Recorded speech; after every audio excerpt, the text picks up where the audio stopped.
시청자 여러분, 안녕하십니까? 당신의 잠 못 이루는 밤을 책임질 채널, 인생 드라마에 오신 것을 진심으로 환영합니다. 매일같이 쏟아지는 뉴스 속에서 우리는 때로 평범한 사람들 속에 숨겨진 위대한 이야기들을 놓치곤 합니다. 겉모습만으로 한 사람의 인생 전체를 판단하고, 무시하고 또 경멸하기도 하죠. 하지만 기억하십시오. 가장 어두운 밤하늘에서도 별은 가장 밝게 빛나는 법입니다. 오늘 저희 인생 드라마가 들려드릴 이야기는 바로 그 칠흑 같은 절망 속에서 피어난 한 줄기 빛에 관한 이야기입니다. 한 재벌 가문의 오만함이 어떻게 한 남자의 숨겨진 진가를 깨우게 되었는지, 그리고 그 남자가 어떻게 한 가문의 운명을 통째로 바꾸어 놓았는지, 숨 막히는 이야기 속으로 지금 바로 여러분을 초대합니다. 장대비가 서울의 심장부, 강남의 아스팔트를 격렬하게 때리고 있었습니다. 세상의 모든 불빛을 집어삼킬 듯한 빗줄기 속에서 최고급 세단 한 대가 물살을 가르며 미끄러지듯 나아가고 있었습니다. 대한민국 재계 서열 5위, YS그룹의 심장이라 불리는 YS타워를 향해서였죠. 자동차 뒷좌석에는 YS그룹의 유일한 후계자 윤서연 상무가 얼음장처럼 차가운 표정으로 앉아 있었습니다. 28의 젊은 나이에 그룹의 핵심으로 떠오른 그녀는 아름다운 외모만큼이나 냉철한 판단력과 얼음 같은 카리스마로 얼음공주라 불리는 인물이었습니다. 하지만 오늘따라 그녀의 미간에는 깊은 주름이 잡혀 있었고, 완벽하게 세팅된 머리카락 몇 가닥이 흘러내린 것도 모를 만큼 극도의 긴장감에 휩싸여 있었습니다. 김 기사, 10분 안에 도착할 수 있겠어요? 그녀의 목소리는 빗소리를 뚫고 나갈 만큼 날카로웠습니다. 오늘 저녁 9시에 있을 해외 투자 유치 발표회. 이는 YS그룹의 미래 10년을 책임질 반도체 신사업의 명운이 걸린 그야말로 피를 말리는 전쟁터였습니다. 그녀는 이 발표 하나를 위해 지난 6개월간 하루 서너 시간 쪽잠을 자며 모든 것을 걸었습니다. 그런데 하필 오늘 하늘은 무심하게도 최악의 폭우를 쏟아붓고 있었습니다. 최선을 다하고 있습니다. 상무님, 운전대를 잡은 남자. 강민준이 백미러를 통해 짧게 대답했습니다. 그의 목소리는 이상할 만큼 차분했습니다. 서연은 그 차분함이 마음에 들지 않았습니다. 고작 운전기사 주제에 그룹의 운명이 걸린 이 절체절명의 순간을 이해하기나 할까. 그녀는 속으로 혀를 차며 창밖으로 시선을 돌렸습니다. 강민준. 그가 YS그룹의 운전기사로 들어온 지 이제 막 3개월째. 서연은 그에 대해 아는 것이 거의 없었습니다. 그저 낡고 해진 정장을 입고 굳은 살이 박인 손으로 묵묵히 운전만 하는 그림자 같은 존재. 그녀에게 그는 그 이상도 그 이하도 아니었습니다. 그녀는 자신의 세상과 그의 세상 사이에는 결코 넘을 수 없는 거대한 벽이 존재한다고 믿었습니다. 그때였습니다. YS타워를 불과 5분 거리에 앞두고 서연은 마지막으로 발표 자료를 확인하기 위해 최고급 사양의 노트북을 열었습니다. 파워포인트 파일을 클릭하는 순간 그녀의 두 눈이 믿을 수 없다는 듯 커졌습니다. 화면 가득 채워진 것은 매티큘러스리 꼼꼼하게 준비한 발표 자료가 아니었습니다. 섬뜩한 해골 마크와 함께 붉은색 글씨가 화면 위를 섬광처럼 스쳐 지나갔습니다. 너희의 모든 데이터는 암호화되었다. 5분 안에 10비트 코인을 입금하지 않으면 모든 것은 파괴될 것이다. 뭐야? 이게 서연의 입에서 날카로운 비명이 터져 나왔습니다. 심장이 발끝까지 떨어지는 기분이었습니다. 랜섬웨어. 뉴스에서나 보던 끔찍한 사이버 테러가 하필이면 가장 중요한 이 순간에 그녀에게 닥친 것입니다. 당장이라도 노트북을 집어 던지고 싶었지만 그 안에는 지난 6개월간의 피와 땀이 고스란히 담겨 있었습니다. 백업 당연히 해두었지만 지금 당장 다른 컴퓨터로 옮겨 작업할 시간은 절대적으로 부족했습니다. 상무님, 무슨 일이십니까? 민준의 목소리가 들려왔습니다. 서연은 거의 울부짖듯 소리쳤습니다. 바이러스 어떤 미친놈이 내 노트북에 바이러스를 심었어. 당장 보안팀에 연락해. 아니, 안 돼. 늦었어. 다 끝났어. 그녀는 머리를 감싸 쥐었습니다. 완벽했던 계획이 한순간에 물거품이 되는 순간이었습니다. YS그룹의 얼음공주가 처음으로 맛보는 처절한 절망감이었습니다. 바로 그때 백미러 너머로 민준의 깊고 고요한 눈과 마주쳤습니다. 그의 눈은 평범한 기사의 눈이 아니었습니다. 그 안에는 마치 폭풍의 눈처럼 모든 것을 꿰뚫어 보는 듯한 기묘한 평온함이 깃들어 있었습니다. 제가 한번 봐도 되겠습니까? 서연은 자신의 귀를 의심했습니다. 방금 뭐라고 했나? 고작 운전기사 따위가 뭘 안다고? 그녀의 입술 끝이 경멸감으로 비틀렸습니다. 당신이 운전기사 주제에 뭘 안다고 나서 지금 장난쳐 내 인생. 아니, 우리 그룹의 명운이 걸린 일이야. 5분 남았습니다. 상무님. 민주는 그녀의 분노에도 아랑곳하지 않고 그저 담담하게 말했습니다. 그의 그 담담함이 서연의 자존심을 송곳처럼 찔렀습니다. 그래. 어차피 다 망했다. 이깟 운전기사에게 마지막으로 굴욕이나 한번 당해보자.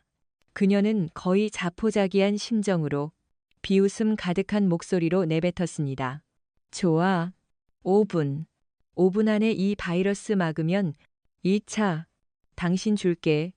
어디 한번 해보시지. 그 말은 진심이 아니었습니다. 한낱 운전기사를 향한 재벌 3세의 잔인한 조롱이었습니다. 민주는 아무 말 없이 차를 갓길에 세웠습니다.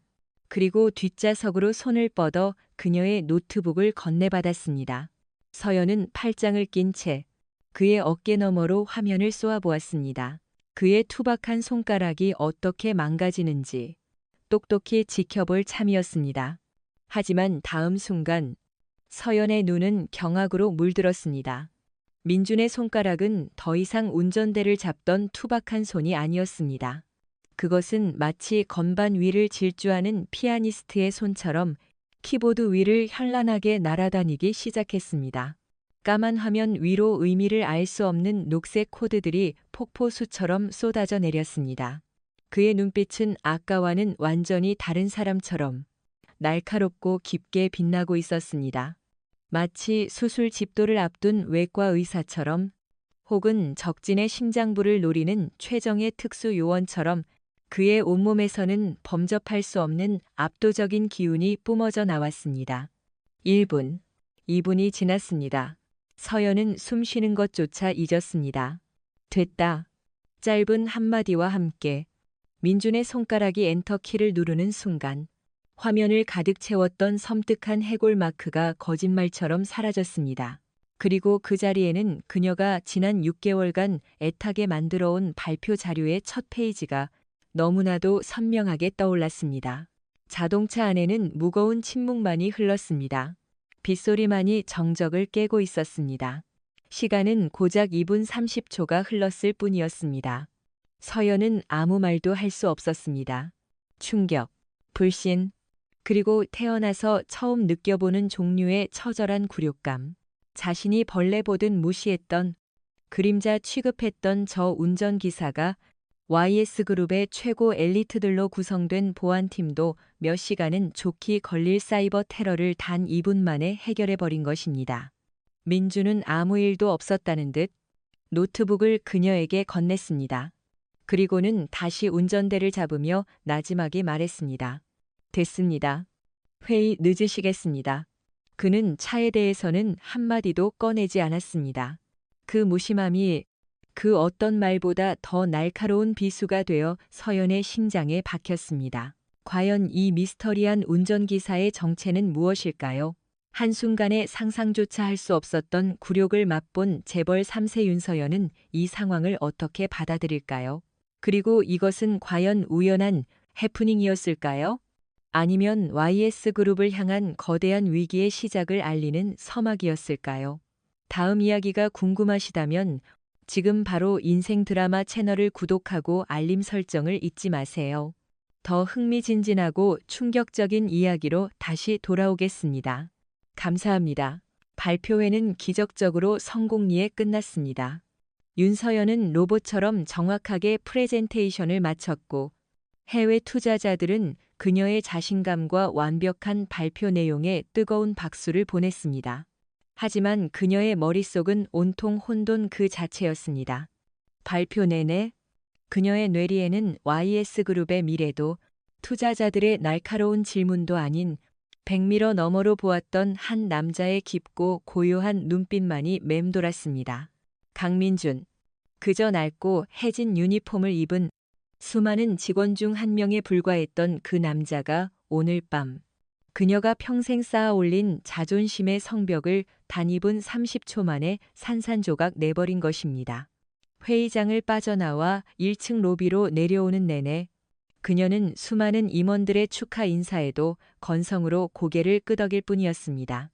그녀의 시선은 오직 YS타워 정문 앞에 쏟아지는 비를 맞으며 묵묵히 대기하고 있을 검은색 세단과 그 안의 남자를 향해 있었습니다. 차에 오르자마자 서연은 아무 말도 할 수 없었습니다. 자동차 안의 공기는 어색함을 넘어 숨이 막힐 지경이었습니다. 조금 전까지만 해도 경멸과 조롱의 대상이었던 남자가 이제는 감히 똑바로 쳐다볼 수조차 없는 거대한 미스터리가 되어 운전대를 잡고 있었습니다. 그는 여전히 말이 없었습니다. 마치 아까의 일은 꾸미기라도 한 것처럼 그는 그저 묵묵히 빗길을 운전할 뿐이었습니다. 아까 어떻게 한 거죠? 결국 침묵을 깬 것은 서연이었습니다. 그녀의 목소리는 자신도 모르게 미세하게 떨리고 있었습니다. 민주는 잠시 백미러로 그녀를 응시하더니 이내 시선을 전방으로 돌리며 짧게 대답했습니다. 우연히 아는 유형의 바이러스였습니다. 우연. 그 한마디가 서연의 가슴에 비수처럼 날아와 박혔습니다. YS그룹의 최고 보안 전문가들도 쩔쩔매는 신종 랜섬웨어가 고작 운전기사에게는 아는 유형일 뿐이라는 말인가. 그것은 겸손이 아니라 그녀의 세상을 송두리째 부정하는 듯한 오만함으로 들렸습니다. 그녀는 더 이상 묻지 않았습니다. 묻는 것이 두려웠습니다. 자신이 평생 믿어왔던 세상의 법칙, 즉 돈과 권력, 학벌이 인간의 가치를 결정한다는 그 법칙이 이 남자 앞에서 여지없이 무너져 내리고 있었기 때문입니다. 집으로 돌아온 서연은 흠뻑 젖은 몸을 이끌고 욕조에 몸을 담갔지만 차가워진 몸과 달리 머릿속은 용광로처럼 들끓었습니다. 그는 누구일까? 단순한 운전기사가 아니라는 것은 확실했습니다. 그렇다면 왜 저런 천재적인 능력을 가지고 왜 이런 밑바닥 인생을 살고 있는 거지? 그녀는 비서실을 통해 강민준의 인사 기록을 다시 확인했지만 기록은 너무나도 평범했습니다. 지방대 중퇴, 특별한 경력 없음, 가족관계는 병든 여동생 하나. 기록의 모든 글자들이 그를 평범이하의 인물로 규정하고 있었지만 그녀의 뇌리에 각인된 그의 모습은 그 모든 것을 비웃고 있었습니다. 어쩌면 그 자체가 거대한 거짓말일지도 모른다는 생각이 들었습니다. 한편 강민주는 자신의 허름한 옥탑방으로 돌아왔습니다. 차갑게 식은 방바닥에 몸을 뉘었지만 잠을 이룰 수 없었습니다.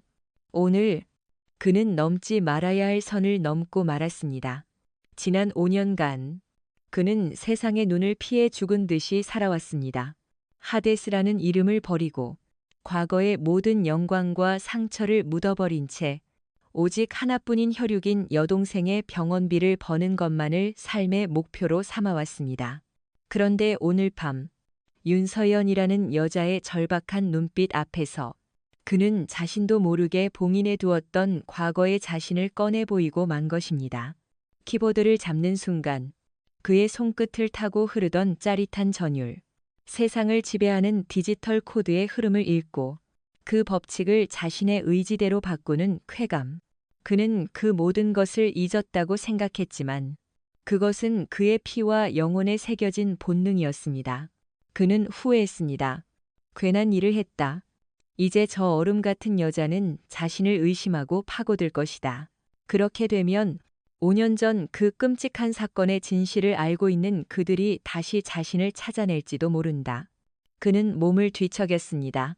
창밖으로 YS타워의 거대한 불빛이 보였습니다. 저 불빛 아래에서 자신과 같은 또 다른 어둠의 존재가 자신을 지켜보고 있을지도 모른다는 불길한 예감이 그의 온몸을 휘감았습니다. 그리고 그 불길한 예감은 정확히 밤 11시 50분에 현실이 되었습니다.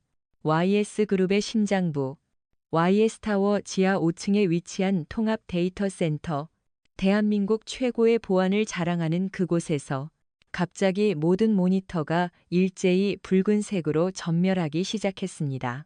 경고음이 비명처럼 울려 퍼지고 상황실은 순식간에 아수라장이 되었습니다. 팀장님 방화벽이 뚫렸습니다. 메인 서버 접근 권한을 빼앗겼습니다. 이럴 수가. 말도 안 돼. 보안팀장 박진수는 창백하게 질린 얼굴로 모니터를 응시했습니다. 화면 중앙에는 아까 윤서연의 노트북에 나타났던 것과는 비교도 할 수 없을 만큼 거대하고 섬뜩한 문양이 떠오르고 있었습니다. 번개를 손에 쥔 신의 형상, 그리고 그 아래 YS그룹 전체를 조롱하는 듯한 메시지가 나타났습니다. 올림포스의 신이 너희 오만한 인간들에게 심판을 내린다. YS그룹의 모든 데이터는 나의 것이다. 24시간 안에 1,000억 원 상당의 비트코인을 보내지 않으면 너희가 쌓아올린 모든 것은 한 줌의 재가 될 것이다. From Zeus, Sheus Zeus. 사이버 세계의 어둠 속에서 신이라 불리는 존재. 단 한 번도 그 정체가 드러난 적 없는 전설적인 해커. 그가 YS그룹을 상대로 전쟁을 선포한 것입니다. 박 팀장은 떨리는 손으로 비상 연락망을 가동했습니다. 이사회, 회장님, 그리고 윤서연 상무에게 한밤중 단잠을 청하려던 서연의 휴대폰이 미친 듯이 울리기 시작했습니다. 그리고 수화기 너머로 들려온 절규에 가까운 보고는 그녀를 순식간에 얼음 지옥으로 떨어뜨렸습니다. YS그룹 전체가 단 한 명의 해커에게 인질로 잡히고 만 것입니다. 그녀의 머릿속에 조금 전 자신을 비웃던 한 남자의 말이 메아리처럼 울려 퍼졌습니다. 우연히 아는 유형의 바이러스였습니다.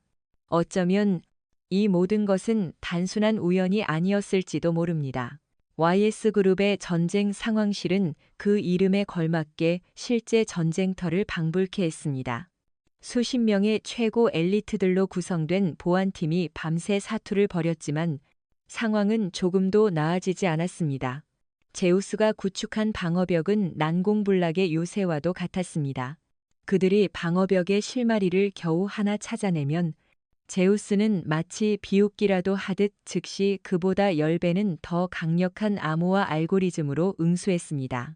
그것은 일방적인 학살에 가까웠습니다.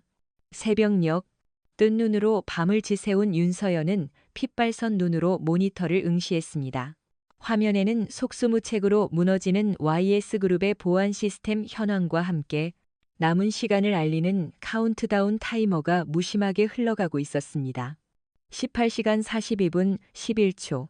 시간이 흐를수록 그룹의 주가는 폭락하고 있었고 언론은 이미 이 전대미문의 사이버 테러를 대서특필하기 시작했습니다. 할아버지인 윤 회장은 뒷목을 잡고 쓰러져 병원에 입원했다는 소식까지 들려왔습니다. 모든 것이 최악으로 치닫고 있었습니다. 상무님, 도저히 방법이 없습니다. 이 정도 수준의 공격은 저희가 아는 모든 대응책을 뛰어넘었습니다. 보안팀장 박진수가 거의 울상이 되어 보고했습니다. 그의 말은 YS그룹의 공식적인 항복 선언이나 다름없었습니다. 서연은 차갑게 식은 커피를 단숨에 들이켰습니다. 씁쓸한 액체가 목구멍을 타고 내려가며 그녀의 정신을 잠시나마 각성시켰습니다. 항복 YS그룹의 사전에 그런 단어는 없었다. 하지만 방법이 없는 것도 사실이었다. 그때 그녀의 뇌리를 스치는 한 사람의 얼굴이 있었습니다. 강민준, 낡은 유니폼, 굳은 살 박인 손, 그리고 폭풍의 눈처럼 고요하고 깊었던 그의 눈빛. 5분 안에 이 바이러스 막으면 2차, 당신 줄게. 자신의 오만했던 목소리가 환청처럼 들려왔습니다. 그녀는 고개를 저었습니다. 말도 안 돼? 고작 운전기사일 뿐이야. 하지만 마음 한구석에서는 다른 목소리가 속삭이고 있었습니다. 그는 단순한 운전기사가 아니야. 그는 어쩌면 유일한 희망일지도 몰라. 자존심이냐? 그룹의 생존이냐? 서연은 평생 처음으로 자신의 신념이 뿌리째 흔들리는 것을 느꼈습니다. 그녀는 늘 자신의 힘으로 모든 것을 해결해 왔습니다. 누구에게도, 특히 자기보다 아래라고 생각하는 사람에게는 결코 고개를 숙이지 않았습니다. 하지만 지금은 달랐습니다. 그녀는 떨리는 손으로 휴대폰을 들었습니다. 그리고 비서실을 통해 오늘 휴무일인 강민준의 주소를 알아냈습니다. 강민준이 사는 곳은 서울의 변두리. 금방이라도 쓰러질 듯한 낡은 다세대 주택들이 개미집처럼 얽혀있는 소위 달동네라 불리는 곳이었습니다. 윤서연의 최고급 세단이 좁은 골목길로 들어서자 동네 사람들은 모두 하던 일을 멈추고 신기한 구경거리라도 난 듯 쳐다보았습니다. 서연은 그들의 시선이 따가웠지만 애써 무시하며 차에서 내렸습니다. 퀴퀴한 곰팡이 냄새와 음식물 쓰레기 냄새가 뒤섞인 공기가 그녀의 폐부를 찔렀습니다. 그녀는 가파른 계단을 올라 녹슨 철문이 달린 옥탑방 앞에 섰습니다. 문틈으로 희미한 불빛과 함께 약 냄새가 새어 나오고 있었습니다. 그녀는 심호흡을 한 번 하고 조심스럽게 문을 두드렸습니다. 잠시 후 문이 삐걱거리며 열리고 민준이 모습을 드러냈습니다. 그는 낡은 티셔츠와 추리닝 바지 차림이었습니다. 운전기사 유니폼을 입었을 때와는 또 다른 깊은 생활고와 피로가 그의 얼굴에 새겨져 있었습니다. 그는 서연을 보고 잠시 놀란 듯했지만 이내 무표정한 얼굴로 물었습니다. 상무님께서 여기까지 어쩐 일이십니까? 그의 목소리는 차가웠습니다. 서연은 순간 할 말을 잃었습니다. 무슨 말을 해야 할까? 도와달라고, 제발 우리 그룹을 구해달라고. 그녀의 자존심이 허락하지 않았습니다. 그녀는 자신도 모르게 평소처럼 명령하는 듯한 말투로 말했습니다. YS그룹이 공격당했어요. 당신 능력이 필요해요. 당장 나랑 같이 갑시다. 민준의 눈빛이 싸늘하게 변했습니다. 저는 그저 운전기사일 뿐입니다. 상무님께서 말씀하신 대로 말입니다. 그의 말은 정중했지만 그 안에는 날카로운 가시가 숨어 있었습니다. 서연은 얼굴이 화끈거리는 것을 느꼈습니다. 어젯밤 일은 사과하죠. 내가 경솔했어요. 하지만 지금은 그런 걸 따질 때가 아니에요. 그룹이 무너지면 당신도 일자리를 잃게 돼요. 제 일자리는 걱정하지 않으셔도 됩니다. 민주는 문을 닫으려 했습니다. 다른 곳에서도 운전은 할 수 있으니까요. 바로 그 순간이었습니다. 서연의 등 뒤에서 민준의 시선이 향한 방 안쪽에서 가초픈 기침 소리가 들려왔습니다. 민준은 자신도 모르게 움찔했습니다. 서연은 문틈으로 방 안을 엿보았습니다. 좁은 방 한쪽 구석에 놓인 낡은 침대 위. 한 소녀가 산소 호흡기에 의지한 채 힘겹게 숨을 쉬고 있었습니다. 창백한 얼굴, 바싹 마른 입술, 한눈에 봐도 위중한 상태였습니다. 여동생입니다. 민준이 낮은 목소리로 말했습니다. 선천성 심장병을 앓고 있습니다. 제가 사는 이유죠. 서연은 아무 말도 할 수 없었습니다. 그제야 그녀는 깨달았습니다. 그가 왜 그렇게 돈에 얽매이지 않고 묵묵히 일만 했는지, 그의 어깨를 짓누르고 있던 삶의 무게가 그제야 희미하게나마 느껴졌습니다. 그녀는 마지막 지푸라기라도 잡는 심정으로 말했습니다. 내가 당신 동생 최고의 병원에서 치료받게 해줄 수 있어요. 대한민국 최고의 의사에게 수술받게 해줄게요. 그러니 제발. 상무님. 민준이 그녀의 말을 잘랐습니다. 그의 눈빛은 슬픔으로 가득했지만 동시에 바위처럼 단단했습니다. 상무님은 돈으로 모든 것을 살 수 있다고 생각하십니까? 제 동생의 목숨도, 제 능력도 말입니까? 돌아가 주십시오. 저는 상무님 같은 분들을 위해 제 과거를 다시 꺼내고 싶지 않습니다. 그의 거절은 단호했습니다. 서연은 온몸에 힘이 빠져나가는 것을 느꼈습니다. 정말 끝인가? 그녀가 돌아서려던 그때 그녀의 휴대폰으로 긴급 메시지 하나가 도착했습니다. 보안팀장이 보낸 것이었습니다. 상무님, 큰일 났습니다. 제우스가 YS그룹 산하의 희망의료재단 서버까지 공격하기 시작했습니다. 환자 데이터베이스가 전부 마비되었습니다. 희망의료재단, YS그룹이 운영하는 공익재단이자 대한민국 최대 규모의 심장병 전문 병원을 운영하는 곳, 그리고 강민준의 여동생이 입원해 있는 바로 그 병원이었습니다. 민준의 휴대폰에도 동시에 같은 내용의 병원 긴급공지 문자가 도착했습니다. 그의 얼굴이 순식간에 잿빛으로 변했습니다. 제우스, 그놈이 감히 내 동생을... 서연은 직감했습니다. 이것이 마지막 기회라는 것을. 그녀는 떨리는 목소리로 말했습니다. 이것도 우연일까요? 김 기사 아니면 당신의 과거와 관련된 일인가요? 당신이 나서지 않으면 당신 동생도 위험해져요. 민준의 주먹이 부들부들 떨렸습니다. 5년 전의 악몽이 되살아났습니다. 스승님의 죽음, 동료의 배신, 그리고 모든 것을 앗아간 제우스. 그놈이 다시 돌아온 것입니다. 그리고 이번에는 그의 마지막 남은 희망인 동생을 겨누고 있었습니다. 그는 더 이상 도망칠 수 없었습니다. 그는 이를 악물었습니다. 핏물이 배어 나올 만큼 세게. 그리고 마침내 그는 결심했습니다. 어둠 속으로 다시 걸어 들어가기로. 안내하시죠. 상무님. 그의 목소리는 지옥의 밑바닥에서 울려 나오는 듯 낮고 섬뜩했습니다. 전쟁터로 YS그룹의 전쟁 상황실에 강민준이 들어서는 순간 소란스럽던 공간의 모든 소음이 거짓말처럼 새렀습니다. 수십 명의 시선이 일제히 한 곳으로 향했습니다. 낡고 색이 바랜 티셔츠, 무릎이 나온 추리닝 바지, 그리고 싸구려 슬리퍼. 그곳에 있는 누구와도 어울리지 않는 마치 다른 세상에서 온 듯한 이질적인 존재. 그가 바로 그룹의 운명을 구할 비밀 병기라는 사실을 아는 사람은 아무도 없었습니다. 사람들의 얼굴에는 당혹감과 의심, 그리고 노골적인 경멸감이 뒤섞여 떠올랐습니다. 상무님, 이 사람은 대체 누굽니까? 보안팀장 박진수가 참지 못하고 물었습니다. 그는 대한민국 최고의 명문대에서 컴퓨터 공학을 전공하고 실리콘밸리에서 경력을 쌓은 엘리트 중의 엘리트였습니다. 그런 그의 눈에 민준은 그저 동네 PC방에서 밤새 게임이나 하다 온 백수처럼 보일 뿐이었습니다. 외부에서 초빙한 전문가입니다.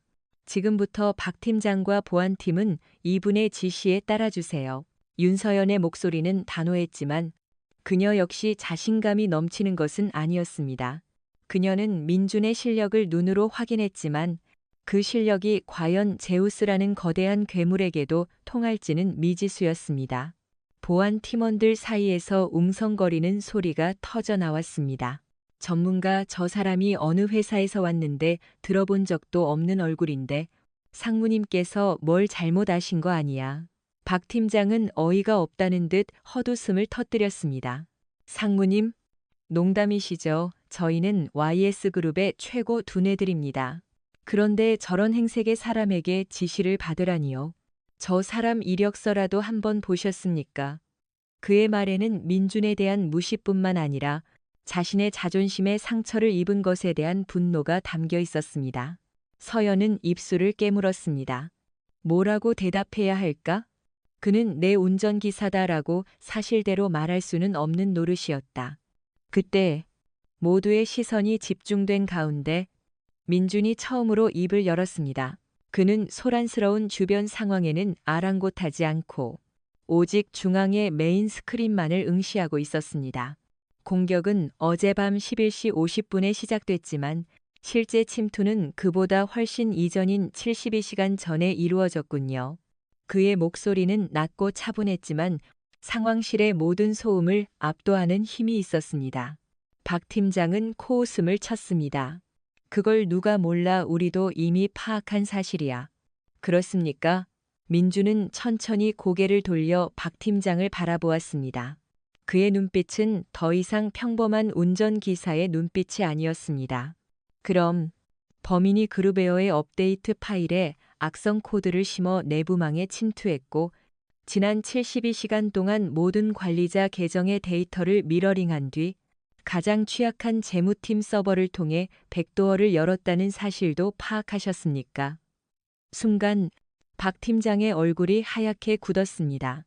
민준이 말한 내용은 그와 핵심 팀원 몇 명만이 지난 몇 시간 동안 사투를 벌이며 겨우 밝혀낸 공격의 핵심 경로였습니다. 그런데 저 남자는 이곳에 온 지 5분도 채 되지 않아 마치 자신의 손바닥을 들여다보듯 모든 것을 꿰뚫어 보고 있는 것입니다.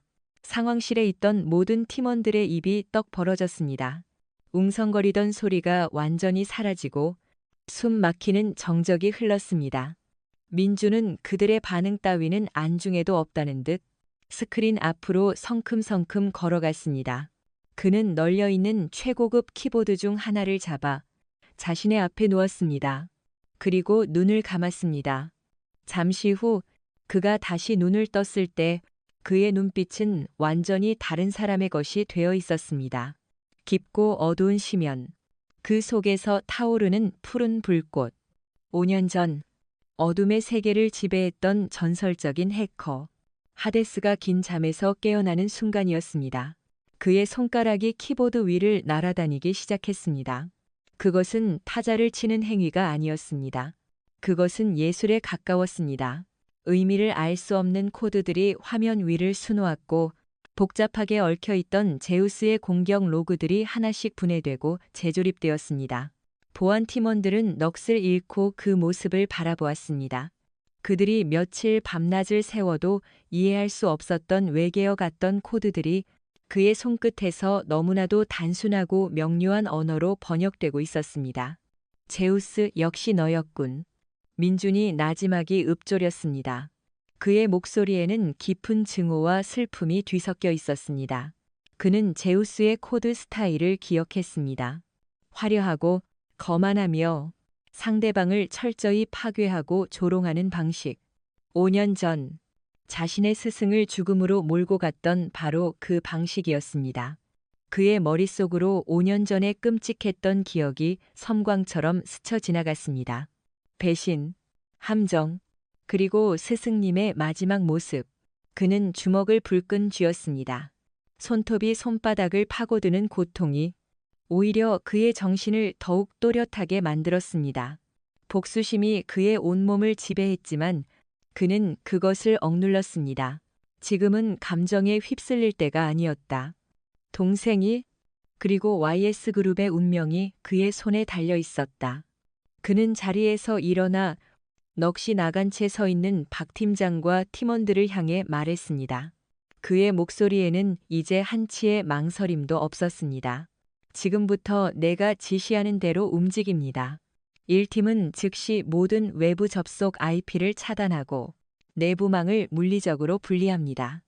2팀은 내가 주는 복구 코드로 백업 서버의 데이터를 검증하고 3팀은 그는 막힘없이 마치 오랫동안 이 순간을 준비해온 사람처럼 각 팀에게 정확하고 구체적인 임무를 부여했습니다.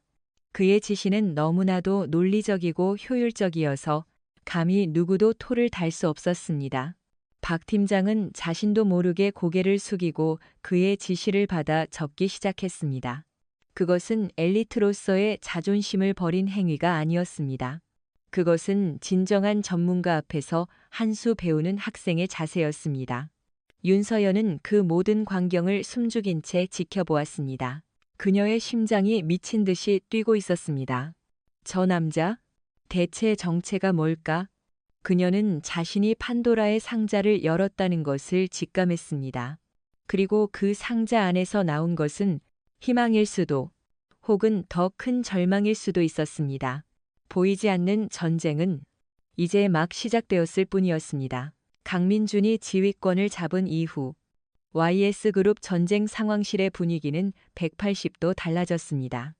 이전까지 절망과 무력감에 휩싸여 있던 공간은 이제 팽팽한 긴장감과 희미한 희망으로 가득 찼습니다. 민주는 마치 수십 년간 전쟁터를 누빈 노련한 장군과도 같았습니다. 그는 불필요한 말을 하지 않았습니다. 그의 입에서 나오는 모든 단어는 짧고 명료했으며 절대적인 확신에 차 있었습니다. 1팀 3번 서버 포트 닫고 가상 허니팟 설치해. 적을 유인한다. 2팀 백업 데이터 무결성 검증 98%에서 멈춰. 나머지 2%는 오염됐을 가능성이 높아. 즉시 폐기하고 2차 백업으로 전환해. 박 팀장님, 지금부터 10분간 커피 타임입니다. 모두 머리 식히고 와요. 이 싸움은 장기전이 될 겁니다. 그의 지휘 아래 이전까지 허둥대기만 하던 보안팀은 마치 잘 짜인 교향악단처럼 일사불란하게 움직이기 시작했습니다. 그를 향한 의심과 경멸의 눈빛은 어느새 경외와 신뢰의 눈빛으로 바뀌어 있었습니다.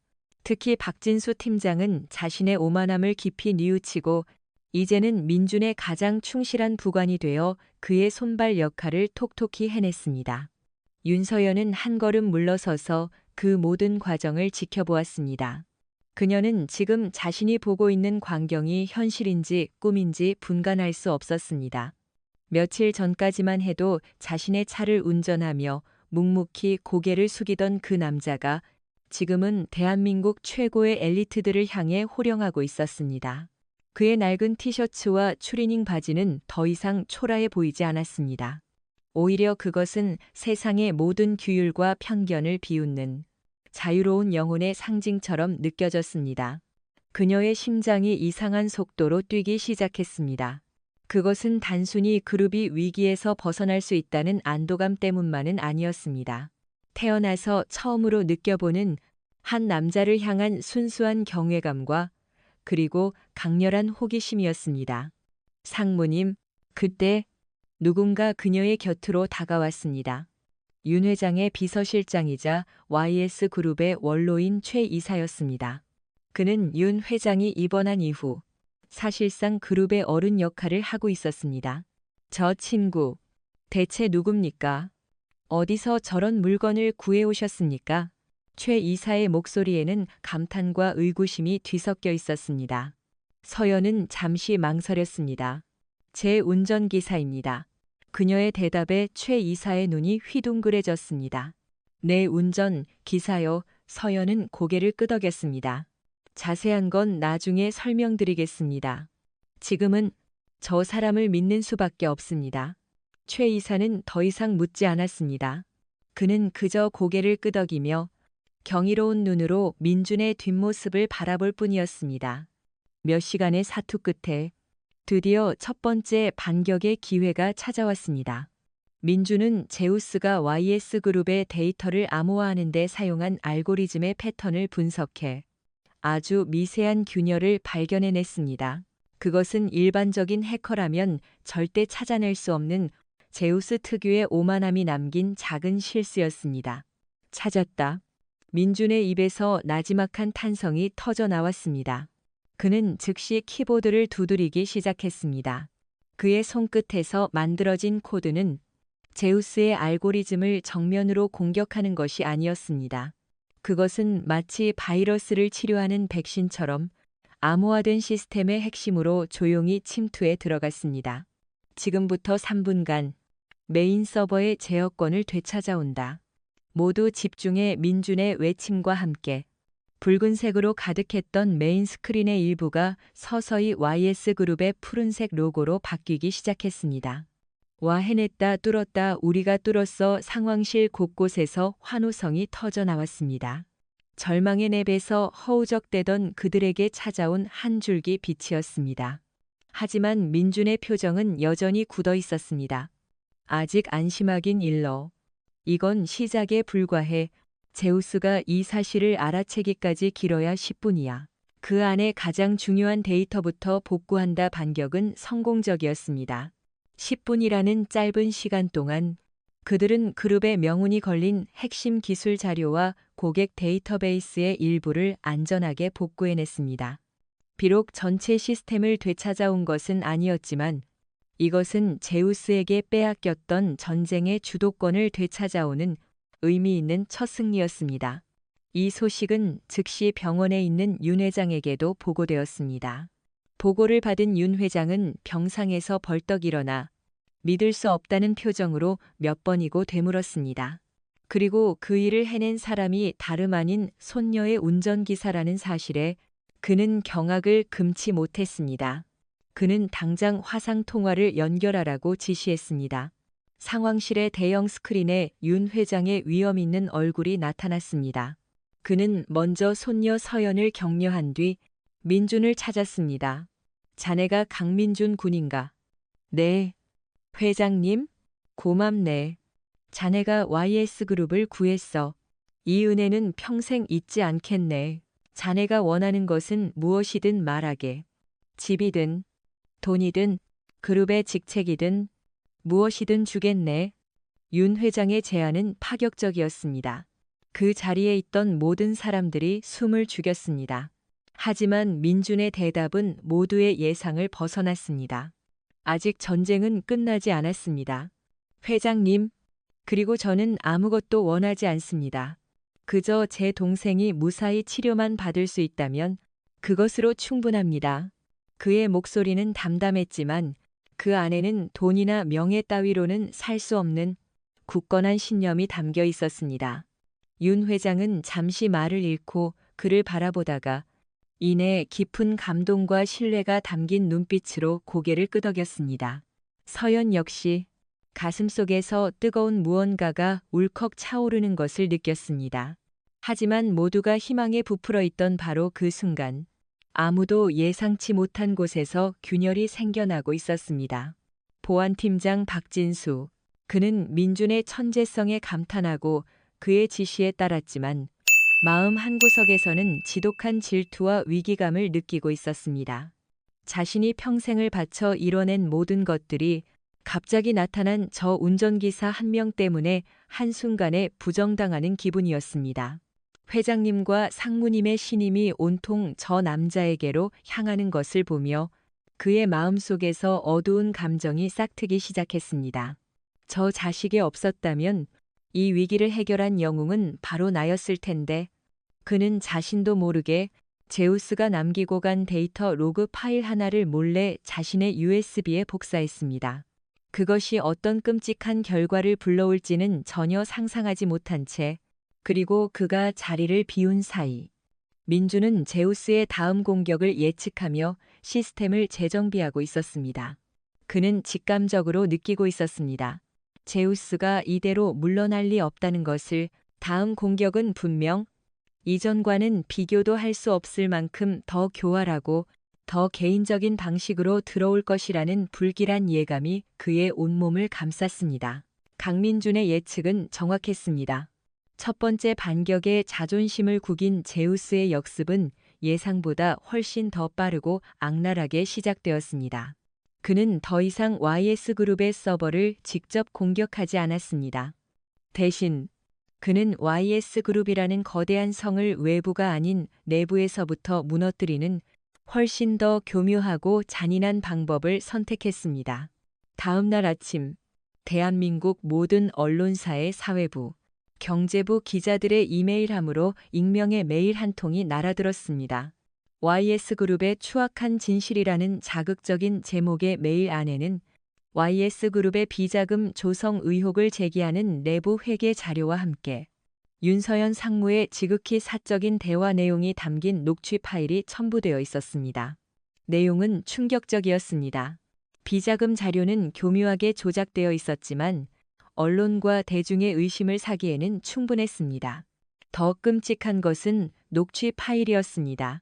그 안에는 서연이 과거 연인과 나눴던 지극히 개인적인 대화, 친구들과 특정 정치인이나 경쟁사 총수를 험담하는 내용 등이 그대로 담겨 있었습니다. 얼음 공주의 가면 뒤에 숨겨진 지극히 인간적이고 때로는 경솔했던 모습이 만천하에 공개된 것입니다.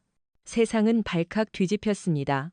YS그룹의 주가는 다시 곤두박질 쳤고 재벌 3세의 이중생활, 도덕성 논란 등 자극적인 제목의 기사들이 포털 사이트를 도배했습니다. 그룹을 구하기 위해 사투를 벌이던 윤서연은 하루아침에 대중의 지탄을 받는 부도덕한 재벌녀로 전락하고 말았습니다. 전쟁 상황실의 분위기는 다시 얼어붙었습니다. 팀원들은 차마 서연의 얼굴을 쳐다보지도 못한 채 어쩔 줄 몰라 했습니다. 서연은 핏기 하나 없는 얼굴로 자신의 이름이 오르내리는 기사들을 응시했습니다. 그녀의 몸이 미세하게 떨리고 있었습니다. 그것은 분노가 아니었습니다. 깊은 수치심과 배신감, 그리고 인간에 대한 환멸이었습니다. 제우스, 그 자식이 내 개인 클라우드까지 털었어. 그녀의 목소리는 물에 젖은 솜처럼 무겁게 가라앉아 있었습니다. 어떻게 이런 일이? 그녀의 개인 클라우드는 최고 수준의 보안으로 관리되고 있었다. 그런데 어떻게? 그때 민준이 그녀의 곁으로 다가왔습니다. 그는 아무 말 없이 그녀가 보고 있던 모니터를 자신의 손으로 가렸습니다. 보지 마십시오. 그의 목소리는 낮았지만 단호했습니다. 이건 상무님을 무너뜨리기 위한 심리전입니다. 흔들리면 지는 겁니다. 서연은 고개를 들어 그를 바라보았습니다. 모두가 자신을 비난하고 힐끗거리는 이 순간에 그의 눈빛만은 변함이 없었습니다. 그 눈빛은 그녀를 부도덕한 재벌녀가 아닌 그저 공격받고 있는 한 사람으로 보고 있었습니다. 민주는 자신의 자리로 돌아가 제우스가 데이터를 유출한 경로를 역추적하기 시작했습니다. 그리고 얼마 지나지 않아 그는 예상했던, 그러나 믿고 싶지 않았던 사실과 마주해야 했습니다. 박 팀장님, 민준이 박진수를 불렀습니다. 그의 목소리는 얼음장처럼 차가웠습니다. 어젯밤 팀장님께서 제우스의 로그 파일을 개인 USB에 복사하셨더군요. 맞습니까? 순간 박진수의 얼굴이 사색이 되었습니다. 상황실의 모든 시선이 그에게로 쏠렸습니다. 아니, 그게 나는 그냥 연구 목적으로 그 USB 안에 제우스가 심어놓은 트로이 목마가 있었습니다. 민준이 그의 말을 잘랐습니다. 팀장님께서 그 USB를 팀장님 개인 PC에 꽂는 순간 그 트로이 목마가 팀장님의 계정을 통해 상무님의 개인 클라우드에 접근한 겁니다. 제우스는 이 모든 것을 계획하고 팀장님의 질투심을 이용한 겁니다. 박진수는 그 자리에 주저앉고 말았습니다. 자신의 어리석은 질투심이 결국 그룹과 자신이 모시던 상사에게 씻을 수 없는 상처를 입혔다는 사실에 그는 고개를 들 수 없었습니다. 서연은 그저 허탈한 눈으로 그를 바라볼 뿐이었습니다. 믿었던 내부자의 배신. 이것은 제우스의 공격보다 더 그녀의 마음을 아프게 했습니다. 하데스, 오랜만이군. 바로 그때 전쟁 상황실의 모든 스피커에서 기계로 변조된 낙가 베서키커에서 소름 끼치는 목소리가 울려 퍼졌습니다. 제우스였습니다. 그가 YS그룹의 내부 통신망까지 장악한 것입니다. 민준의 몸이 굳었습니다. 하데스, 세상에서 잊혀졌다고 생각했던 그의 이름. 그 이름을 아는 자는 단 몇 명뿐이었습니다. 그리고 그 이름을 저렇게 경멸적으로 부를 수 있는 자는 단 한 명뿐이었습니다. 내가 감히 내 앞길을 막아 5년 전처럼. 또다시 제우스의 목소리에는 광기 어린 분노가 서려 있었습니다. 내가 아끼는 모든 것을 다시 한번 짓밟아 주마. 내 스승이 어떻게 죽었는지 잊었나 보군. 이번에는 내 여동생 차례가 될 거야. 그 순간 민준의 머릿속에서 무엇인가 툭 하고 끊어지는 소리가 났습니다. 그의 눈이 붉게 충혈되었습니다. 스승님의 죽음, 그것은 그의 인생을 송두리째 바꿔놓은 지울 수 없는 원죄이자 트라우마였습니다.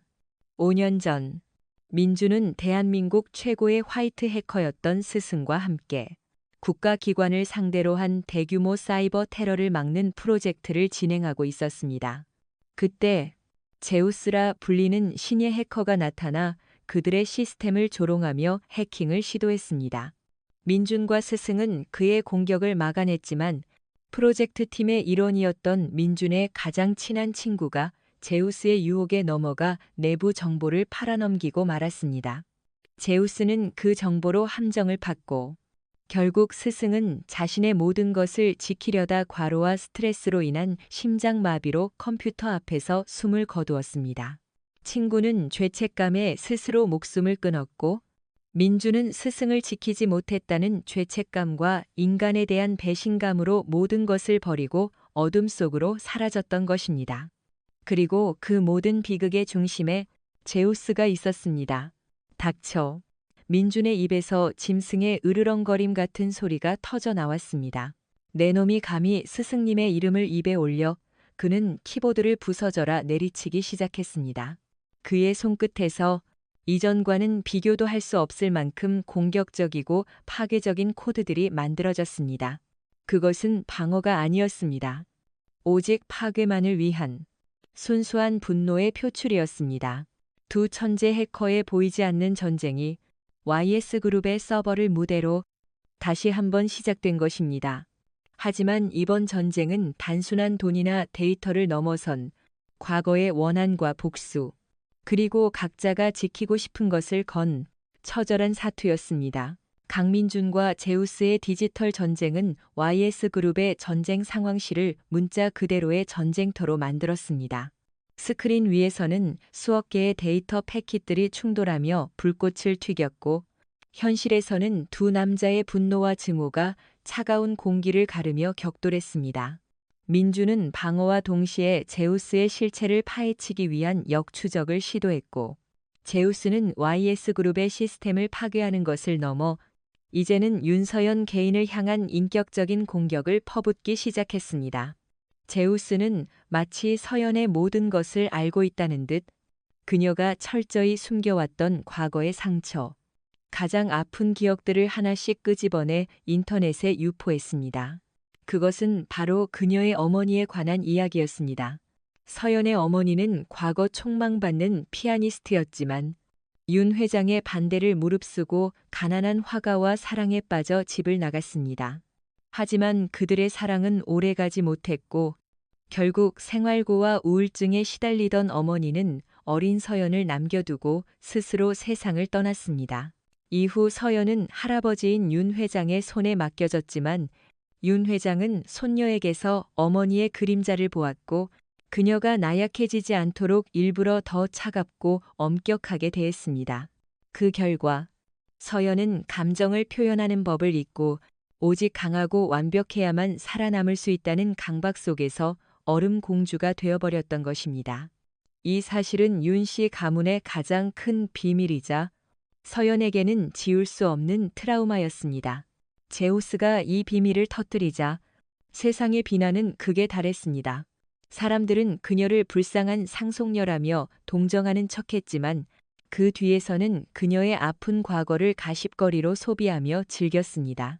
YS그룹의 임원들조차 그녀를 어떻게 대해야 할지 몰라 전전긍긍했습니다. 강하고 완벽했던 리더의 모습이 무너진 지금, 그들은 혼란에 빠졌습니다. 그날 밤, 모두가 퇴근한 텅 빈 전쟁 상황실. 서연은 홀로 남아 꺼진 모니터 화면에 비친 자신의 얼굴을 멍하니 바라보고 있었습니다. 화려한 화장 뒤에 가려져 있던 상처받고 지친 한 여자의 얼굴이 거기에 있었습니다. 그녀는 더 이상 버틸 힘이 없었습니다. 참아왔던 눈물이 둑이 무너지듯 쏟아져 내렸습니다. 그녀는 어린아이처럼 소리내어 울었습니다. 그때 누군가 조용히 그녀의 어깨에 따뜻한 담요를 덮어주었습니다. 강민준이었습니다. 그는 퇴근하지 않고 멀리서 묵묵히 그녀를 지켜보고 있었던 것입니다. 그는 아무 말도 하지 않았습니다. 그저 따뜻한 커피 한 잔을 그녀의 손에 쥐어주고 조금 떨어진 의자에 조용히 앉았습니다. 그의 침묵은 그 어떤 위로의 말보다 더 큰 힘을 가지고 있었습니다. 그의 침묵은 그녀의 슬픔을 판단하지 않았고 그녀의 아픔을 동정하지 않았습니다. 그저 있는 그대로 한 인간의 고통을 함께 감내해주고 있었습니다. 한참을 울던 서연이 겨우 울음을 그쳤을 때 민준이 나지막이 입을 열었습니다. 저도 제 전부를 잃어본 적이 있습니다. 그는 처음으로 자신의 이야기를 꺼냈습니다. 스승의 죽음, 친구의 배신, 그리고 모든 것을 버리고 도망쳐야 했던 자신의 과거를 그의 이야기는 담담했지만 그 안에는 서연이 겪고 있는 것과 같은 깊은 상실의 고통이 배어 있었습니다. 상무님은 혼자가 아닙니다. 그의 말에 서연의 가슴 속을 짓누르던 무거운 얼음덩어리가 서서히 녹아내리는 것을 느꼈습니다. 그녀는 평생 처음으로 자신의 약한 모습을 누군가에게 온전히 보여주었습니다. 그리고 처음으로 누군가에게서 진정한 위로를 받았습니다. 그날 밤 두 사람은 많은 이야기를 나누었습니다. 재벌 상속녀와 운전기사라는 사회적 계급장은 사라지고 그저 깊은 상처를 가진 두 영혼이 서로의 아픔을 보듬어주고 있었습니다. 서연은 민준이라는 남자의 진면목을 보았습니다. 그는 단순히 뛰어난 해커가 아니었습니다. 그는 깊은 상처를 가졌음에도 불구하고 타인의 아픔에 공감할 줄 아는 따뜻한 마음을 가진 사람이었습니다. 그녀의 심장이 다시 한번 이전과는 전혀 다른 의미로 뛰기 시작했습니다. 그것은 존경심이나 호기심이 아니었습니다. 태어나서 처음 느껴보는 설렘이라는 감정이었습니다. 다음 날 전쟁 상황실에 다시 나타난 윤서연은 이전과는 다른 사람이 되어 있었습니다. 그녀의 눈은 여전히 슬픔을 담고 있었지만 더 이상 흔들리지 않았습니다. 그녀는 모든 팀원들을 불러 모았습니다. 그리고 자신의 아픈 과거에 대해 그리고 현재 그룹이 처한 위기에 대해 솔직하게 털어놓았습니다. 저는 어제까지 무너졌었습니다. 하지만 더 이상 도망치지 않겠습니다. 제우스가 원하는 것은 YS그룹의 데이터가 아니라 바로 우리들의 분열과 절망입니다. 저는 제우스에게 우리가 그렇게 나약하지 않다는 것을 보여주고 싶습니다. 여러분, 저와 함께 싸워주시겠습니까? 그녀의 진심 어린 호소에 팀원들의 눈빛이 달라지기 시작했습니다. 그들은 더 이상 그녀를 문제 많은 재벌 3세가 아닌 자신들이 지켜야 할 진정한 리더로 받아들이기 시작했습니다. 흩어졌던 민심이 하나로 모이는 순간이었습니다. 분위기가 반전되자 민준의 반격도 더욱 날카로워졌습니다. 그는 서연과의 대화를 통해 제우스의 공격 방식에서 중요한 심리적 패턴을 읽어냈습니다. 제우스는 항상 상대의 가장 약한 부분을 공격해 심리적으로 무너뜨린 뒤 마지막 일격을 가하는 방식을 선호했습니다. 그렇다면 그의 다음 목표는 분명 윤 회장이 입원해 있는 YS 희망의료재단 병원이 될 것이었습니다. 그는 분명 병원 시스템을 해킹해서 회장님의 생명 유지 장치를 위협하는 방식으로 상무님을 협박할 겁니다. 민준의 예측에 모두가 경악했습니다. 인간이 어디까지 잔인해질 수 있는가? 하지만 그의 예측은 곧 현실이 되었습니다. 제우스로부터 새로운 메시지가 도착한 것입니다. 얼음공주, 이제 내 할아버지를 보내줄 시간이다. 1시간 안에 항복하지 않으면 병원의 모든 시스템은 정지될 것이다. 절체절명의 위기. 하지만 이번에는 달랐습니다. 민준과 서연은 이미 그의 수를 읽고 있었습니다. 민준은 이미 병원 시스템 주변에 2중, 3중의 방어벽과 함정을 설치해둔 상태였습니다. 제우스가 병원 시스템에 침투하는 순간 그의 위치를 추적할 수 있는 결정적인 단서를 남기게 될 것이었습니다. 그리고 서연은 경영인으로서의 능력을 발휘했습니다. 그녀는 이사회를 설득해 제우스에게 돈을 보내는 척 가짜 항복을 하고 시간을 버는 동시에 이 모든 사이버 테러의 배후에 경쟁사인 태성그룹이 있을 가능성을 제기하며 여론전을 준비하기 시작했습니다. 두 사람의 완벽한 공조. 그것은 단순한 기술과 경영의 만남이 아니었습니다. 서로의 상처를 이해하고 서로를 온전히 신뢰하게 된 두 사람이 만들어내는 강력한 시너지였습니다. 이제 공은 다시 제우스에게로 넘어갔습니다. 그는 자신이 파놓은 함정에 스스로 걸어 들어오고 있었습니다. 제우스는 강민준과 윤서연이 쳐놓은 덫으로 성큼성큼 걸어 들어왔다. 그는 YS 희망의료재단 병원 시스템을 해킹하는 것이 식은 죽 먹기일 것이라고 확신했다. 하지만 그가 병원의 방화벽을 뚫고 들어서는 순간 그는 무언가 잘못되었음을 직감했다. 시스템은 이상할 만큼 조용했고 저항이 거의 없었다. 마치 누군가 일부러 문을 열어놓고 그를 기다리고 있기라도 한 것처럼. 하데스, 제우스는 욕설을 내뱉었다. 이것은 함정이다. 그가 서둘러 시스템에서 빠져나가려 했을 때 이미 때는 늦었다. 민준이 심어놓은 추적 프로그램. 케르베로스가 지옥의 문지기처럼 그의 발목을 붙잡고 늘어진 것이다. 전쟁 상황실의 메인 스크린에 붉은 점 하나가 나타나 깜빡이기 시작했다. 그것은 제우스의 실제 접속 위치를 나타내는 좌표였다. 잡았다. 박진수 팀장이 환호성을 질렀다. 팀원들 모두 자리에서 일어나 서로를 얼싸안았다. 하지만 민준의 표정은 여전히 심각했다. 아직이야. 이건 실제 주소가 아니라 그가 사용하는 수많은 가상 프록시 서버 중 하나일 뿐이야. 진짜 위치를 찾으려면 이 서버의 기록을 분석해야 해. 민준은 케르베로스가 확보한 단 몇 초간의 접속 기록을 바탕으로 제우스가 남긴 디지털 발자국을 추적하기 시작했다. 그것은 마치 태평양 한가운데서 바늘을 찾는 것과도 같은 극한의 집중력을 요구하는 작업이었다.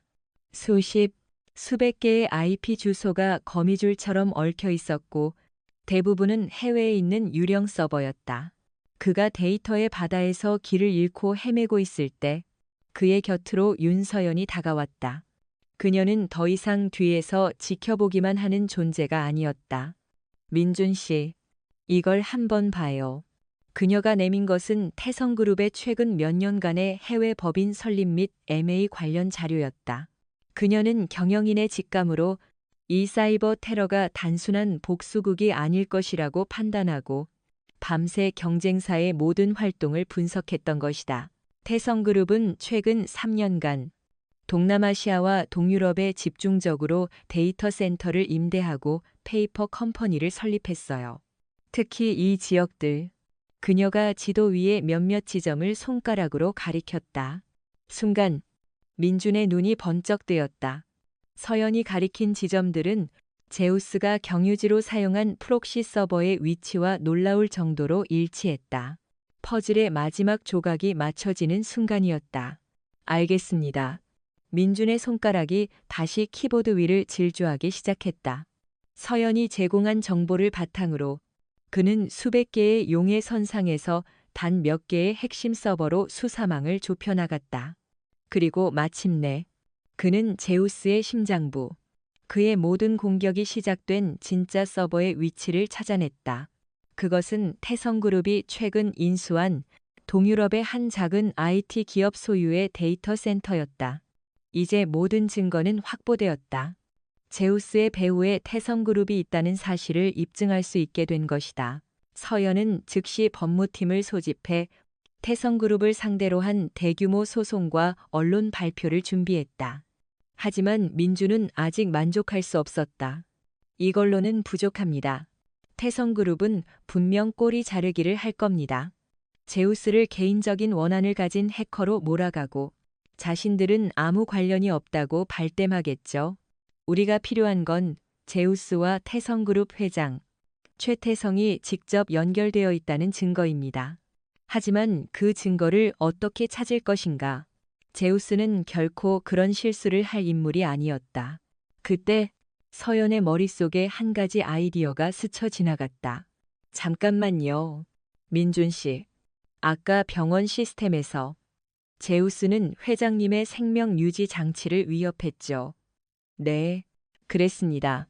그렇다면 그는 분명 병원의 환자 관리 시스템뿐만 아니라 의료기기를 제어하는 펌웨어 시스템까지 접근했을 거예요. 펌웨어. 그것은 하드웨어를 제어하는 가장 기본적인 소프트웨어. 대부분의 해커들이 간과하는 보안이 가장 취약한 영역이었다. 민주는 서연의 통찰력에 감탄하며 즉시 병원 시스템의 펌웨어 로그 기록을 다시 분석하기 시작했다. 그리고 그곳에서 그는 제우스가 남긴 단 하나의 그러나 치명적인 실수를 발견했다. 제우스는 의료기기를 해킹하면서 자신도 모르게 자신의 개인용 통신 장비의 고유 식별 번호 MAC 주소 일부를 로그 기록에 남기고 말았던 것이다. 그것은 마치 범죄 현장에 자신의 지문을 남기고 간 것과도 같았다. 찾았어요. 민주는 그 MAC 주소를 통해 제우스가 현재 사용하고 있는 휴대폰의 통신 기록을 확보해냈다. 그리고 그 통화 목록에는 너무나도 선명하게 태성그룹 최태성 회장의 이름이 찍혀 있었다. 빼도 박도 못하는 증거. 그야말로 스모킹 건이었다. 이제 모든 준비는 끝났다. YS그룹 이사회가 열리는 날. 그룹의 운명을 결정할 마지막 결전의 날이 밝았다. 이사회 회의실에는 무거운 침묵이 흘렀다. 주가 폭락과 계속되는 악재에 지친 이사들 대부분은 이미 태성그룹의 인수 제안을 받아들이는 쪽으로 마음이 기울어 있었다. 윤 회장은 창백한 얼굴로 앉아 있었고 서연은 초조하게 시간을 확인했다. 그때 최태성 태성그룹 회장이 승리자의 여유로운 미소를 지으며 회의실에 들어섰다. 윤 회장님, 어려운 결정을 내리셔야 할 때가 온 것 같습니다. 저희 태성그룹이 YS그룹의 오랜 동반자로서 이 위기를 함께 극복해 나갈 수 있도록 기회를 주시지요. 그의 위선적인 말에 몇몇 이사들이 고개를 끄덕였다. 윤 회장이 무거운 입을 열어 경영권 포기 각서에 서명하려던 바로 그 순간 회의실의 모든 스크린이 일제히 바뀌었다. 그리고 그곳에는 강민준이 확보한 모든 증거들이 재생되기 시작했다. 제우스의 협박 메시지, 태성그룹과의 연관성을 보여주는 데이터, 그리고 최태성 회장과 제우스의 목소리가 담긴 통화 녹취록까지. 하데스 놈만 처리하면 YS그룹은 우리 것이네. 수고했네. 제우스. 최태성의 목소리가 회의실 전체에 울려 퍼졌다. 회의실은 순식간에 아수라장이 되었다. 최태성은 사색이 되어 소리쳤지만 아무도 그의 말을 듣지 않았다. 그의 추악한 민낯이, 그가 가장 자신만만했던 바로 그 순간에 만천하에 공개된 것이다. 이 모든 것을 가능하게 한 남자. 강민주는 그 시각 전쟁 상황실에서 조용히 노트북을 닫고 있었다. 그의 임무는 끝났다. 하지만 그는 알고 있었다. 진짜 싸움은 이제부터 시작이라는 것을. YS그룹 이사회 회의실은 그야말로 아수라장이었습니다. 스크린에서 울려 퍼지는 자신의 목소리를 들으며 최태성 회장은 이성을 잃고 말았습니다. 거짓말이야. 저건 다 조작이야. 저놈들이 날 함정에 빠뜨린 거라고. 그는 고함을 지르며 스크린을 향해 서류 뭉치를 집어 던졌지만 이미 엎질러진 물이었습니다. 이사들은 경악과 분노, 그리고 배신감에 휩싸여 그를 쏘아보았고 회의실 밖에서는 이 모든 상황을 실시간으로 지켜보고 있던 기자들의 카메라 플래시가 쉴 새 없이 터졌습니다. 윤서연이 미리 연락해둔 검찰 수사관들이 회의실로 들이닥쳐 최태성 회장의 양팔을 붙잡고 수갑을 채웠습니다. YS그룹을 통째로 집어삼키려 했던 거대한 음모는 그렇게 허무하게 막을 내렸습니다. 모든 상황이 정리되고 윤 회장은 떨리는 손으로 손녀 서연의 손을 잡았습니다. 그의 눈에는 눈물이 그렁그렁 맺혀 있었습니다. 서연아, 네가 YS를 지켰구나. 이 할아비는. 서연은 말없이 할아버지의 손을 마주 잡았습니다. 아니에요. 할아버지. 제가 아니에요. 우리를 구한 건 다른 사람이에요. 그녀의 시선은 회의실 문 밖, 복도 저편을 향해 있었습니다. 전쟁 상황실. 강민주는 조용히 자신의 짐을 챙기고 있었습니다. 그의 짐이라고 해봐야 며칠간 입었던 낡은 옷까지 몇 개가 전부였습니다. 그의 임무는 끝났습니다. 제우스의 배후를 밝혀냈고 YS그룹을 구했습니다.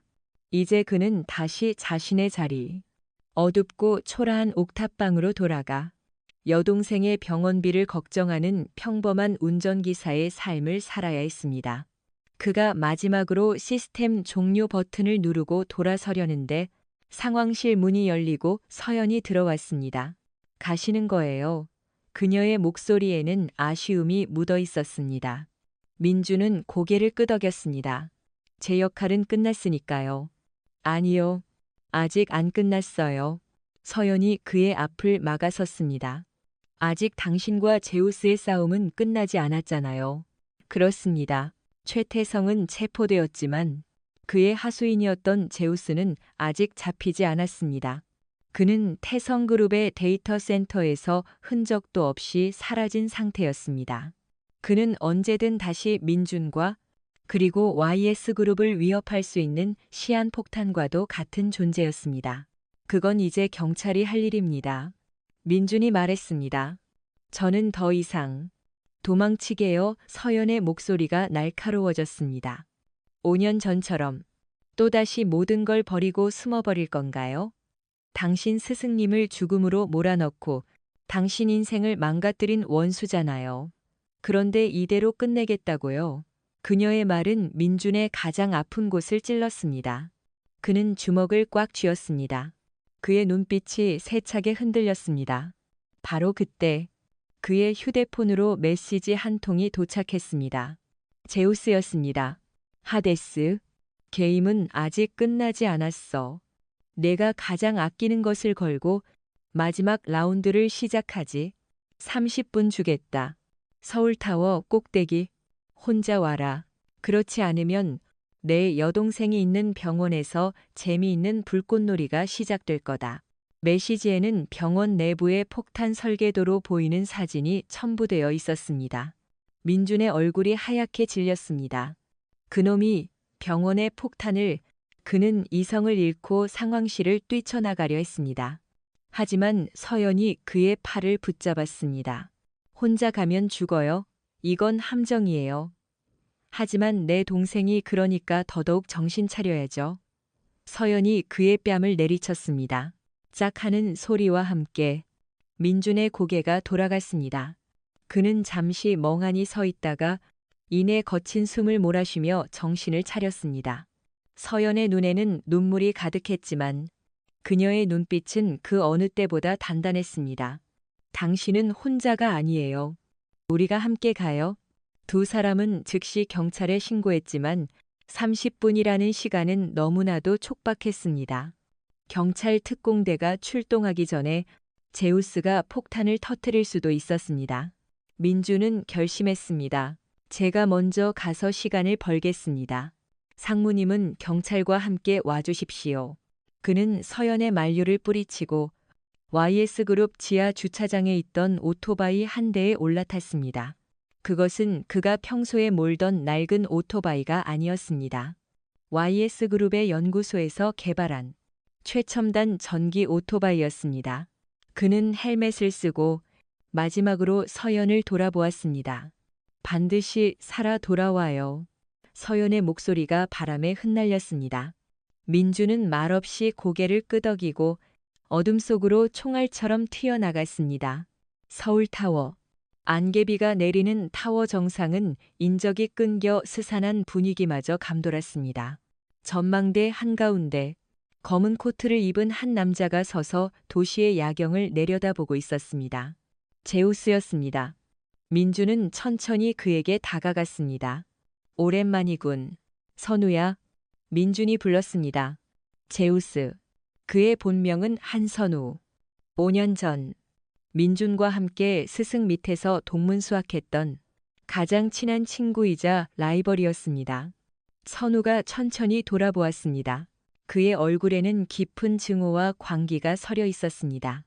그 이름으로 부르지 마. 난 제우스다. 왜 그랬어? 왜 스승님을 배신하고 이런 짓까지 하는 거야? 배신. 선우가 비웃었습니다. 배신은 네가 했지.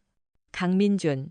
스승님은 늘 너만 편애했어. 난 언제나 너의 그림자였을 뿐이야. 내가 가진 재능이 너보다 못해서 아니. 단지 내가 더 가난하고 불쌍하다는 이유만으로. 그의 목소리는 열등감과 피해의식으로 뒤틀려 있었습니다. 그 순간 민주는 모든 것을 깨달았습니다. 이것은 돈이나 복수 때문이 아니었습니다. 지독한 열등감이 만들어낸 괴물의 슬픈 울부짖음이었습니다. 이제 다 끝났어. 선우야. 자수해. 끝나. 아니. 이제 시작이야. 선우가 품에서 기폭 장치를 꺼내 들었습니다.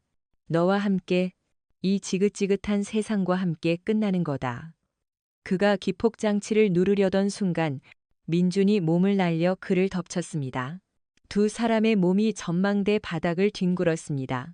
치열한 몸싸움 끝에 기폭장치가 선우의 손에서 떨어져 나가 전망대 난간 너머로 떨어졌습니다. 그와 동시에 전망대 문이 부서지며 경찰 특공대가 쏟아져 들어왔습니다. 그리고 그들 뒤에는 안도와 눈물이 뒤섞인 얼굴의 윤서연이 서 있었습니다. 모든 것이 끝났습니다. 선우는 허탈한 웃음을 지으며 순순히 수갑을 찼습니다.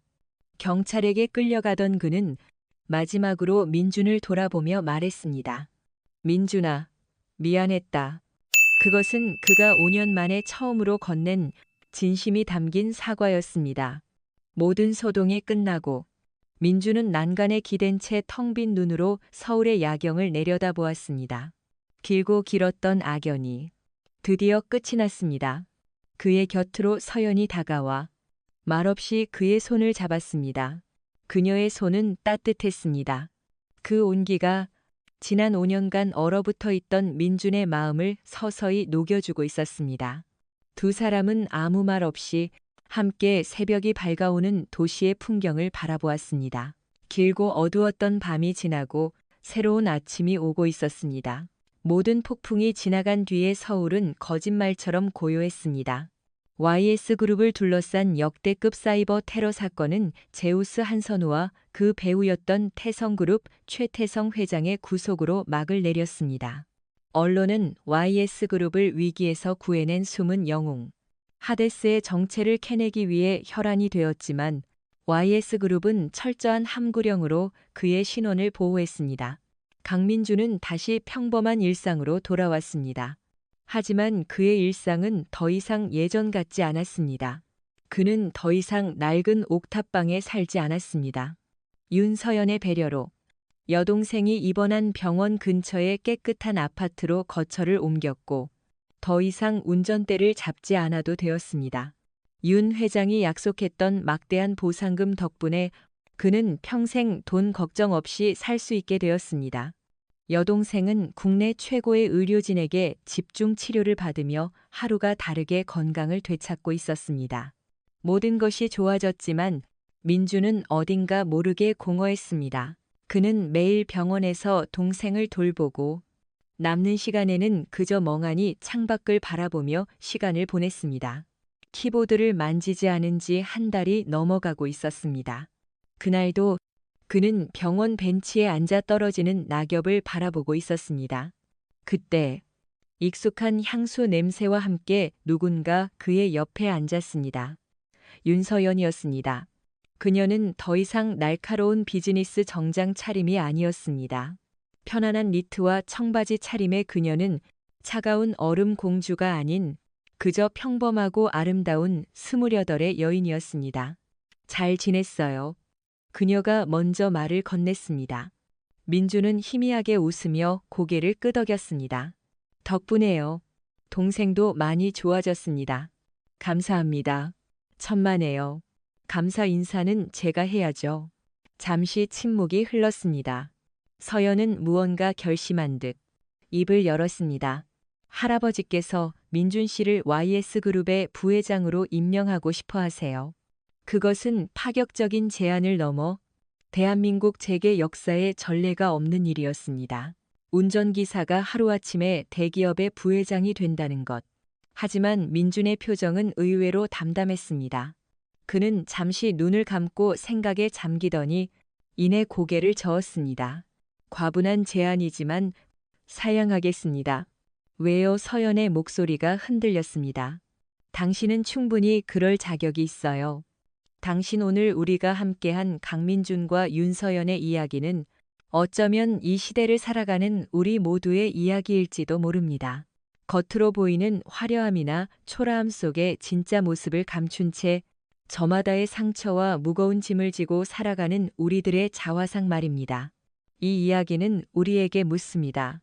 당신은 무엇으로 사람을 판단하고 있습니까? 그 사람의 직업, 그가 사는 집, 혹은 그가 입고 있는 옷이 정말로 그 사람의 가치를 대변한다고 믿으십니까? 강민준이라는 남자는 우리 사회가 규정하는 실패한 인생의 전형이었습니다. 명문대 중퇴생, 빚에 쪼들리는 운전기사, 병든 동생을 둔 가난한 가장, 윤서연의 첫인상처럼 아마 우리 대부분도 그를 그저 무시해도 좋은 사람으로 여겼을지도 모릅니다. 하지만 그의 낡은 옷 속에는 돈으로 살 수 없는 고귀한 인격과 책임감, 그리고 세상을 구할 만큼 위대한 재능이 숨겨져 있었습니다. 그는 가장 낮은 곳에 있었지만 결코 자신의 영혼을 팔지 않았습니다. 절망적인 상황 속에서도 그는 비굴하게 동정을 구걸하는 대신 묵묵히 자신의 땀으로 가족을 지키려 했습니다. 그의 모습은 우리에게 진정한 강함이란 무엇인지 다시 생각하게 합니다.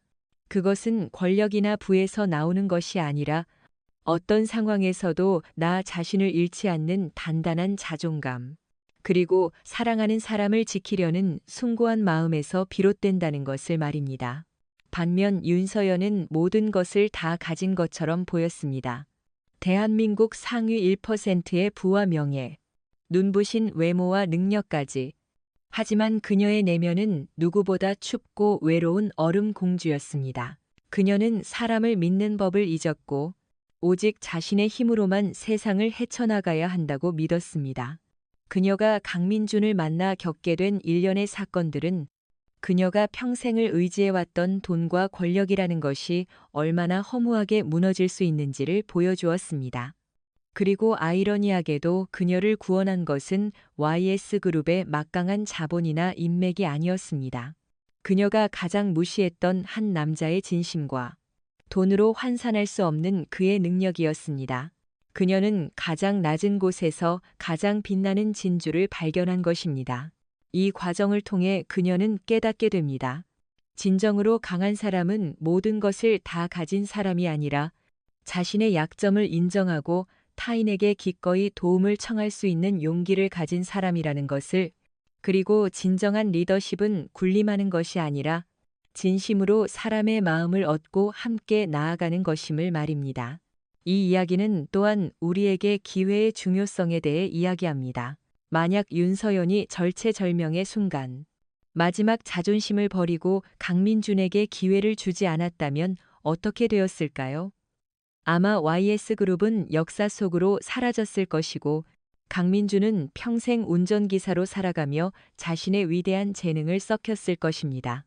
때로는 우리가 무심코 지나치는 평범한 사람들 속에 세상을 바꿀 만한 엄청난 잠재력이 숨겨져 있을지 모릅니다.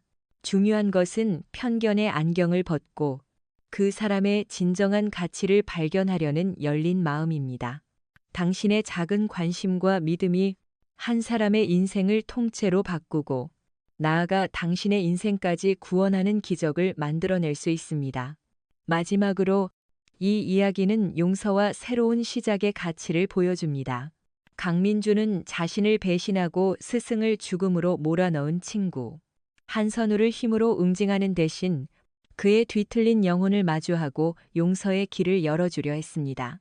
그리고 그는 부와 명예라는 달콤한 보상을 거절하고 자신의 상처와 재능을 더 나은 세상을 만드는 데 사용하기로 결심합니다.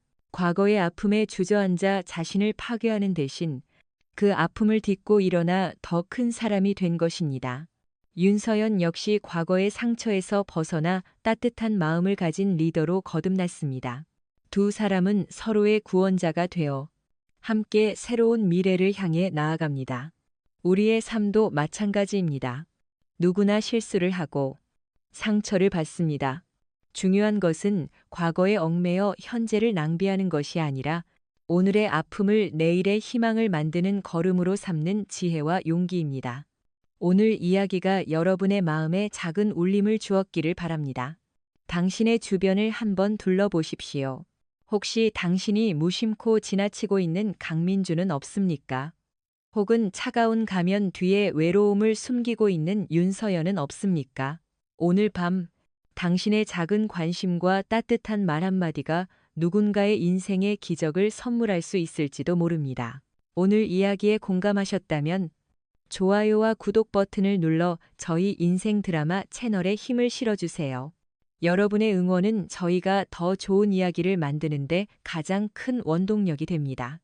또한 댓글을 통해 여러분의 생각과 삶의 이야기를 나눠주신다면 저희는 귀 기울여 듣고 함께 소통하겠습니다.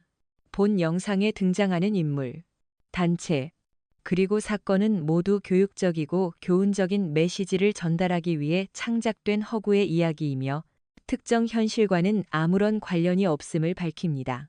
저희는 이 이야기를 통해 시청자 여러분의 삶에 긍정적인 영감을 드리고자 하며 어떠한 형태의 비방이나 현실 왜곡의 의도도 없음을 알려드립니다.